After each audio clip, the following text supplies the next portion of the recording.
notre pays est devenu... moi, je ne sais pas. Je ne sais pas. Je n'ai jamais vu ça. Regardez, de l'autre côté, ce qui se passe au niveau de la FECAFOOT, où on vous prononce quand même les noms des personnalités qui sont impliquées dans des choses trop graves. On vous a parlé tout ce manque de Camara, alias Capello, qui est le plus grand pédophile jamais vu au Cameroun. Et quand on dit jamais vu, parce que d'autres se cachent. Puisqu'il y avait d'autres Capello, ils étaient 3. Wabo, lui aussi c'était Capello. Je ne sais même pas ce qu'ils ont trouvé derrière le mot Capello, là, le sobriquet Capello. Là. Capello, lui, c'était un bon manager. Eux, ils sont seulement là pour manager le derrière. Des petits-enfants. Mais ils sont en liberté. Ils sont en liberté. Et quand je parle de ça, parce que derrière chaque pédophile, il y a toujours un grand homme qui est là. Le cas de Capello, vous allez voir un autre individu qui est là, qu'on appelle Joseph Fethieu. Joseph Fethieu est le président de Panther Security. Et en même temps, c'est celui-là qui est le propriétaire de Joko Football Club ou bien de FC Fethieu. Voilà un individu qui sévit dans le football depuis plus de 2 décennies. Qu'est-ce qu'on fait de lui? Parce que les gens qui doivent vous montrer l'exemple, ce sont les gens en tenue. Mais c'est eux qui sont dans tous les trafics. C'est un ancien capitaine de l'armée. Capitaine de l'armée de l'air. Et ce gars-là, tout le monde qui a autour de lui, ce ne sont que les histoires de pédophiles. Et on ne peut pas les arrêter. Parce qu'il les protège. Il a même eu le culot. Il invite les journalistes, il achète tous les journalistes, il leur distribue les Bibles. Il dit avant de commencer, prenez la Bible, vous allez prier parce que je suis un homme de Dieu. Satan, un homme de Dieu.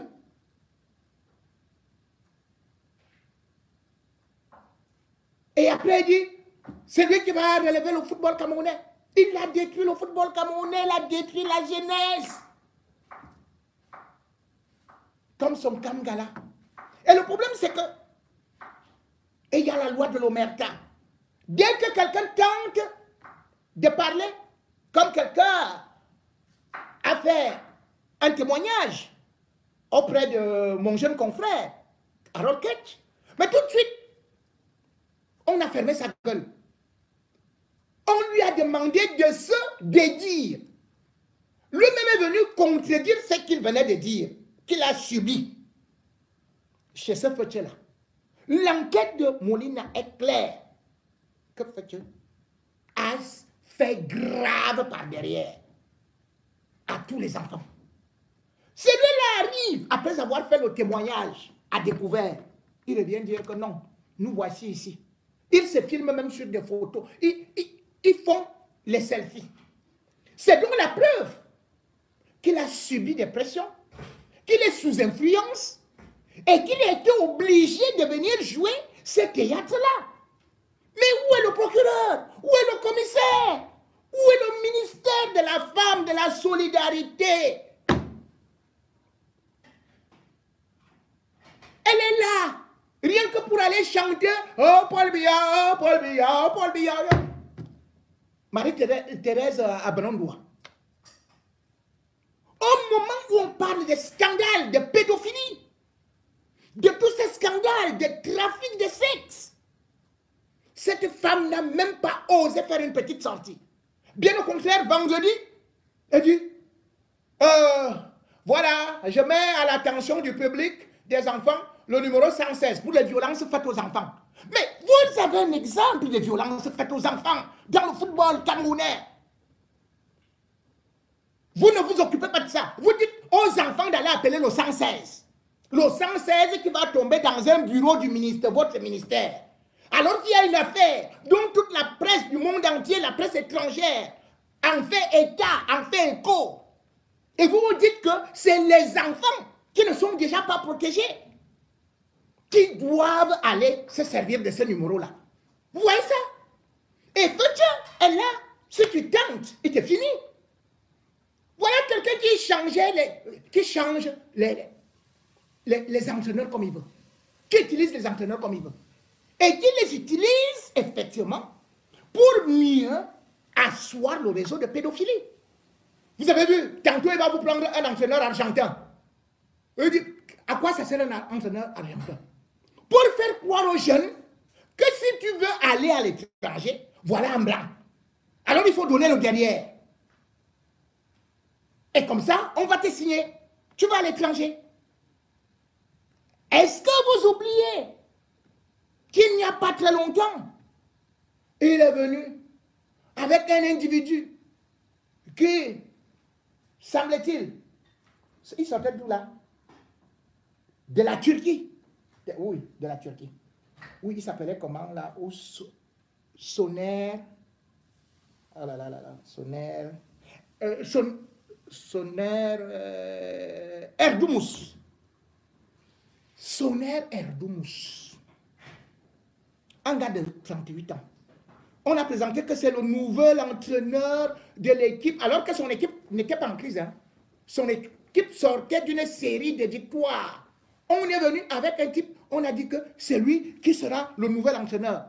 Il était dans les tribunes, quand même son équipe avait réussi à gagner encore et à être à la 4e place. On dit non, c'est grâce au blanc qui est venu.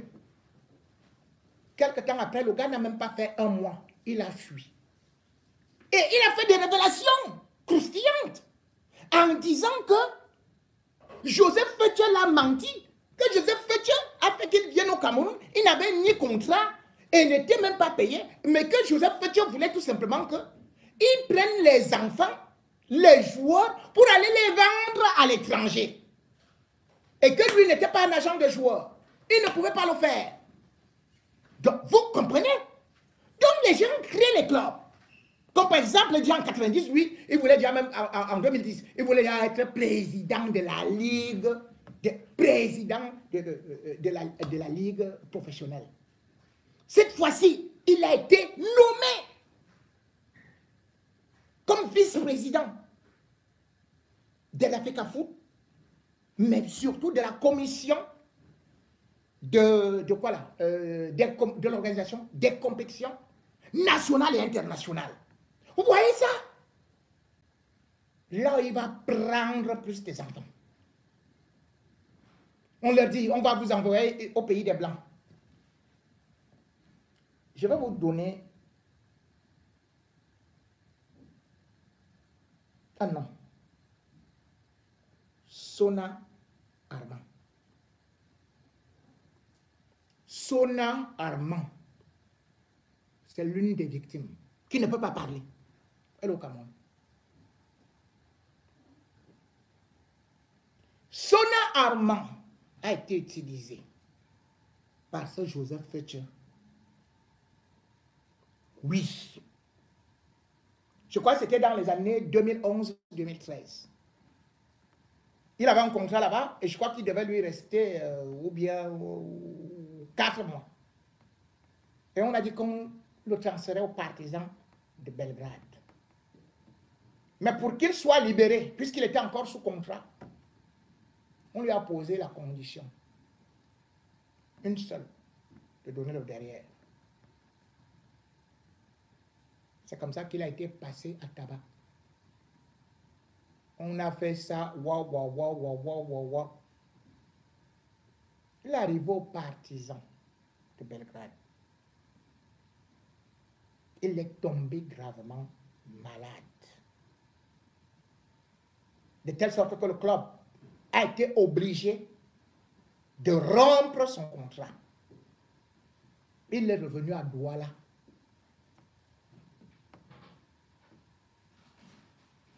Il a actuellement le cancer de l'utérus. Pas de l'utérus, de l'anus, du rectum.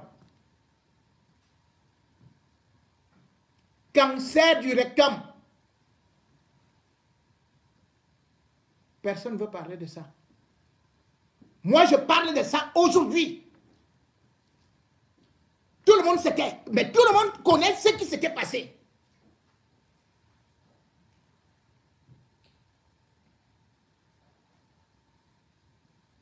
Une vie gâchée. Maintenant, on est en train d'aller avec lui dans des petits trucs de soins de santé, les marabouts et tout ça. Après, on ira avec elle chez l'autre bandite, qu'on appelle Ivana, chef d'État, qui n'a jamais soigné personne. Qui fait mal à. Vous connaissez le nombre de gens qui sont morts? Vous connaissez le nombre de gens qui ont subi ça? C'est des centaines. Mais le pire, c'est quoi? C'est cette solidarité du village. C'est-à-dire que de la même façon qu'Ivana, chef d'État, a commencé à envoyer de l'argent aux activistes ici en France et d'autres au Cameroun pour se taire ou pour se ranger de son côté, de la même façon que Feu Joseph agit dans le compte de la FECAFOOT là-bas. Tu vas faire quoi? Puisque voilà quelqu'un qui partait même menacer à la mi-temps son entraîneur avec l'arme. Lui-même, il faisait l'équipe. Voilà des gens qui sont au-dessus de la loi et qui peuvent abuser comme ils veulent. Quand les gens disent que oh, la justice est tout. Le procureur lui-même, il a peur. Le commissaire a peur. Tout le monde a peur. Vous voulez alors que qui puisse attraper des individus comme ça?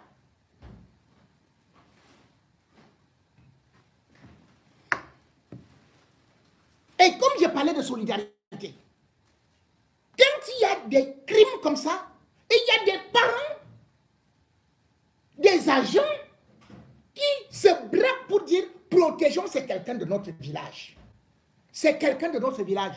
Donc, comme quelqu'un est de Banjoun, est de ceci, ou peut être de l'Ouest, on doit le protéger. Continuez à dénoncer.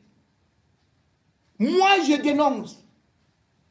Vous m'avez demandé de laisser tomber ce dossier, je ne vais pas laisser tomber. Comme je n'ai jamais laissé tomber le dossier d'Ivana et Somba. Je ne vais pas laisser tomber le dossier d'Ivana, chef d'État. Je ne vais pas laisser tomber le dossier de Kamga.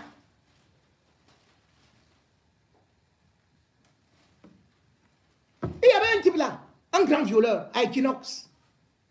Il est où? Il est où? Toujours les gens ont dit que non, ne parlons pas vraiment, et tout ça, et tout ça. Ce type-là, qui a détruit la vie des filles de 14, 13 ans, il est toujours là. Makez Wafou. Il est là. Il est là, non? On a dit laissons. Il y a un autre qui est là. Tamou est là. À la FECAFOOT, il fait quoi? Tamou, tu fais quoi là-bas à la FECAFOOT? Il dit qu'il est marabout. Tous les présidents viennent, Tamou est là. Et il y a Mohamed était là, Tamou est là. Tombi Aroko était là, Tamou est là. Hier, encore, c'était Sebou Moumoundjoya, toujours Tamou. Et tu arrives, Tamou est là. Quand vous le voyez au stade, il court derrière il court derrière, il fait semblant comme s'il fait des rites. Il dit qu'il est marabout.